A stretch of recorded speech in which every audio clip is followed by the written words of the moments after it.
Religion can be part of the problem and has been many times, but even more so, religion can be and is part of the solution. In fact, most of the world's biggest challenges require religions to work together. That applies to the climate challenge, that applies to the challenges of migration, that applies to epidemics and many other things. If leaders from different religions show that they can talk to each other, that they actually can find an overlapping consensus in many ethical questions, that they can enrich each other by sharing their spiritual insights and even in certain circumstances share prayer together, that is a wonderful example of promoting both peace and hope, and that also can, in the end, foster a world that is just, peaceful and reconciled. You know, it makes a difference when you actually meet people in physical space. Technology and social media is great, but it still makes a difference if you rub shoulders with people who were brought up in other spiritual traditions, and if you together face challenging and interesting questions that matter to how people can live good lives, then that starts a process where prejudices go away, where new insights are born, and where basically hope is born. But you need to keep together both the theory of dialogue, so to speak, but also what I would like to call diapraxis, actually the action to promote just, peaceful and reconciled life.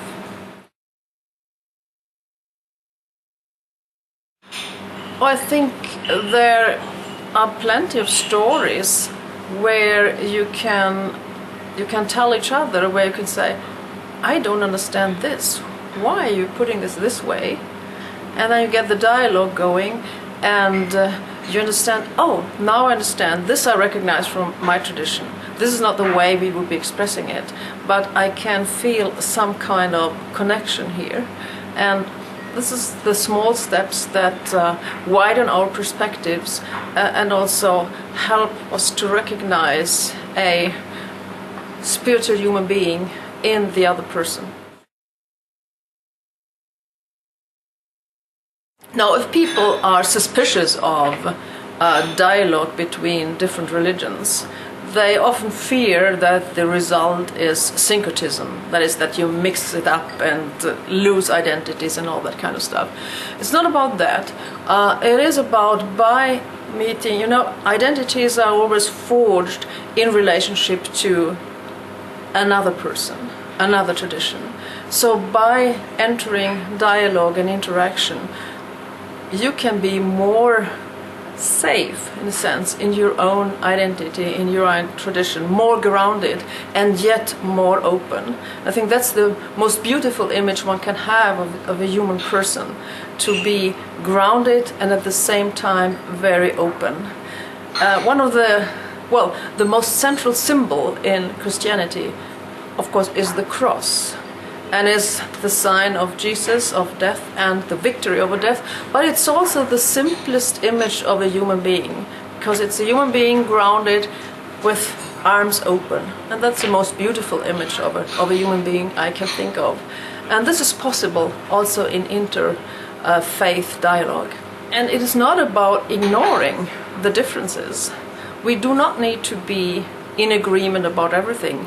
We can have what I like to call overlapping consensus, where we say, here I think this way and I act this way and you do it this way, but here is an area where we have enough consensus so that we can go forth together.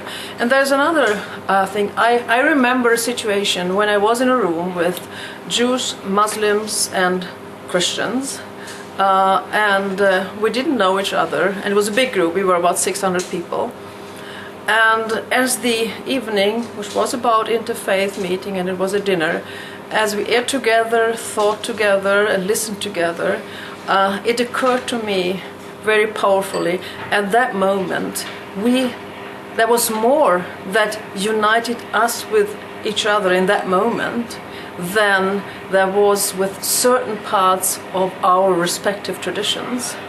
So we have this in common, that people who are interested in and see the necessity, for the sake of the world, the necessity of religions, talking to each other and working together, that they are criticized by parts of their own tradition.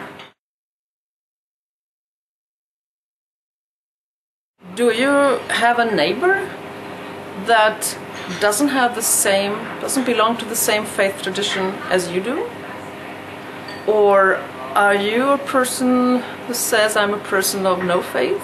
And do you have a neighbor who has a faith? And have you ever talked about that? Have you ever had a cup of tea together?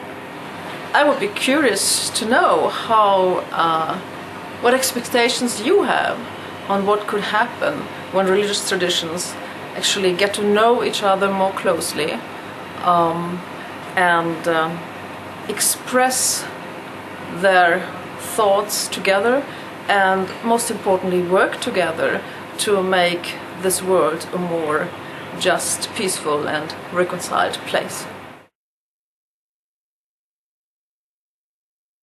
Religious traditions often have a cultural integrity, a spiritual depth, and a moral force that purely secular approaches can lack.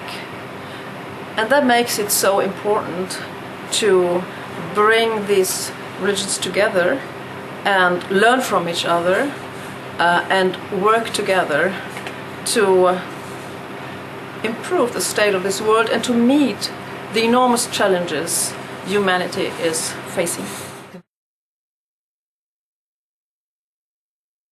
100 years ago, in Christianity, the main challenge was to bring different parts of the Christian family to the same table and get to know each other and work together. Now, 100 years later, the similar challenge is to bring religious traditions together to the table, to learn how to know each other, to work for peace, for justice and reconciliation, and to do that by discovering the enormous riches of spiritual wealth that have been entrusted to us.